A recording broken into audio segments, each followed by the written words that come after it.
Students, एक बार फिर से आपका एक नई वीडियो में बहुत बहुत स्वागत है। तो प्यारे बच्चों, आज की इस वीडियो में हम समझेंगे हमारी क्लास 8th इंग्लिश बुक की ग्रामर। तो वीडियो को स्टार्ट से लेकर एंड तक जरूर देखिएगा, क्योंकि स्टूडेंट्स रियली आज की वीडियो आपके लिए काफी ज्यादा इंपॉर्टेंट है। क्योंकि आपके इंग्लिश एग्जाम में जो ग्रामर पूछी जाती है वो ग्रामर आपकी बुक से ही पूछी जाती है। इससे पहले भी जो बोर्ड एग्जाम हुआ था उसमें जो ग्रामर के क्वेश्चंस आए थे वो क्वेश्चंस भी आपकी बुक से ही पूछे गए थे। इसलिए आज हम बुक की ग्रामर को समझने वाले हैं। तो चलिए वीडियो को शुरू करते हैं। तो ये क्वेश्चन को आप देख लीजिए, use correct preposition, choose from the option given. तो यहाँ पे हमें करेक्ट प्रीपोजिशन को फिल करना है जो यहाँ पे दिए गए हैं। ठीक है, तो हम पहले क्वेश्चन को देखते हैं। हमारा फर्स्ट क्वेश्चन है, the king invited the artist blank space the code for या टू। तो देखो बच्चों, फोर का मतलब तो होता है के लिए, या फिर हम अनसर्टेन टाइम को बताने के लिए फोर का यूज करते हैं। और टू का मतलब एक तो निकलता है को, और कहीं जाने को, किसी लोकेशन को बताने के लिए हम टू का यूज करते हैं। तो राइट आंसर यहाँ पे टू होगा। The king invited the artist to the court, यानी कि राजा ने आर्टिस्ट को कोर्ट में इनवाइट करा। तो यहाँ पे टू राइट आंसर होगा। सेकंड क्वेश्चन है बी वाला, he was well known his genius। तो he was well known for his genius, इस फोर का मतलब यहाँ पे के लिए, ठीक है, वह अपनी उदारता के लिए जाना जाता था। तो राइट आंसर होगा फोर। के लिए मैंने आपको बताया ना, फोर मीनिंग निकलता है। राइट आंसर है। क्वेश्चन नंबर सी है, divide the sweets blank space all the students between या अमंग। तो बच्चों यहाँ पे जो राइट आंसर होगा ये अमंग होगा। अमंग इसलिए क्योंकि यहाँ पे ऑल द स्टूडेंट्स लिखा हुआ है, प्लूरल वर्ड है। देखो, बिटवीन का हम जो यूज करते हैं, बिटवीन का यूज होता है ओनली टू पर्सन या टू थिंग्स के बीच की बात को बताने के लिए। अमंग का use more than two person और टू थिंग्स के लिए करते हैं, यानी कि दो से ज्यादा के लिए अमंग का यूज करते हैं। अगर सेंटेंस में 3, 4, 5 आया है तो भी अमंग लगेगा, या कोई प्लूरल वर्ड आया जैसे चिल्ड्रन है, स्टूडेंट्स है, बॉयज है, गर्ल्स है, तो सेंटेंस में भी आपको अमंग ही फिल करना होगा। तो ऑल द स्टूडेंट्स लिखा हुआ है, अब ये क्लियर नहीं बताया जा सकता कि यहाँ पे कितने स्टूडेंट्स हैं, इसलिए यहाँ पे हम अमंग को फिल करेंगे। ठीक है, अब आते हैं नेक्स्ट। तो हमारा नेक्स्ट क्वेश्चन है, I have been reading this novel blank space 3 o'clock। बच्चों इसका राइट आंसर होगा सिंस। अच्छा, क्यों होगा? देखो, ओक्लॉक ये पॉइंट ऑफ टाइम है, सर्टेन टाइम है। तो सर्टेन टाइम को बताने के पहले हम सिंस लगाते हैं। फोर का यूज करते हैं ड्यूरेशन को बताने के लिए, अनसर्टेन टाइम को बताने के लिए, इसलिए ओक्लॉक लिखा हुआ है तो 3 o'clock बिल्कुल पॉइंट ऑफ टाइम है, सिंस लगा दीजिएगा। The teacher is pleased the students, तो प्लेस्ड के साथ तो विथ का यूज होता है बच्चों। The teacher is pleased with the students, with right answer है। एफ पे आ जाते हैं। The bell ring and all the students ran their classroom, तो यहाँ पे आएगा टू, कहीं जाने के लिए हम टू का यूज करते हैं। घंटी बजी और सभी स्टूडेंट्स अपनी क्लासरूम में दौड़े, तो यहाँ पर राइट आंसर होगा टू।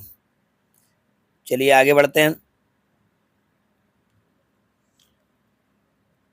वी ट्रेवल बस विथ या बाय, राइट आंसर होगा बच्चों बाय। ट्रैवल करने के लिए, किसी भी व्हीकल से यात्रा करने के लिए बाय का यूज करते हैं। तो वी ट्रेवल बाय बस, हमने बस से यात्रा करी तो बाय का यूज करेंगे। ठीक है, बाय यानी कि जो हमारे व्हीकल्स होते हैं उनके थ्रू अगर आप कहीं पे जाते हैं तो बाय लगाते हैं। The doctor is sitting his clinic in to an, तो राइट आंसर इन होगा। The doctor is sitting in his clinic, doctor अपने क्लिनिक में बैठा हुआ है, तो राइट आंसर क्या होगा? इन। तो doctor is sitting in his clinic. ठीक है, तो ये क्वेश्चन हो गए। अब इसके बाद हम इन सेंटेंसेस को कंबाइन करेंगे एंड, बट और से। ठीक है, now rewrite the sentences using and, but या फिर और। तो इन तीनों ही वर्ड्स में से जो सुटेबल वर्ड होगा उससे हमें सेंटेंस को कंबाइन करना है।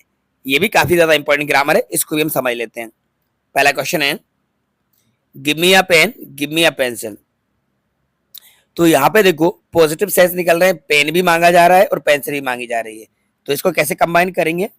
तो गिव मी अ पेन, बीच में एंड लगाएंगे, and give me a pen and a pencil, a pencil.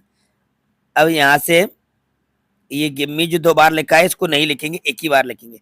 तो इसको मैं पूरा हटा देता हूँ, बस ये बना give me a pen and a pencil, तो बीच में एंड लगाएंगे, यानी मुझे एक पेन और एक पेंसिल दो, ये राइट आंसर होगा। ठीक है, एंड के बाद सिर्फ आप पेंसिल लिखना है, कॉमन वर्ड को 2 बार नहीं लिखते। He works hard, he works very hard, he gets low salary. अब यहाँ पे देखिए भाई, वह कठिन परिश्रम करता है लेकिन कम सैलरी पाता है, तो भाई लेकिन होगा, बट हुआ, सेंस नेगेटिव निकल रहा है, पहला पॉजिटिव दूसरा नेगेटिव, तो ये तो बट से लगेगा।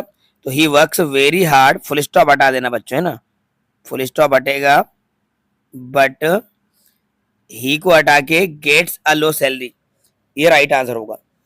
ही works very hard but gets a low salary, he common है, 2 बार आया है तो उसको एक बार लिखेंगे, 2 बार अगर कोई वर्ड रिपीट होता है तो नहीं लिखते। तो he works very hard but gets a low salary. ठीक है, फुल स्टॉप के प्लेस पे बट लग जाएगा सेंटेंस के बीच में।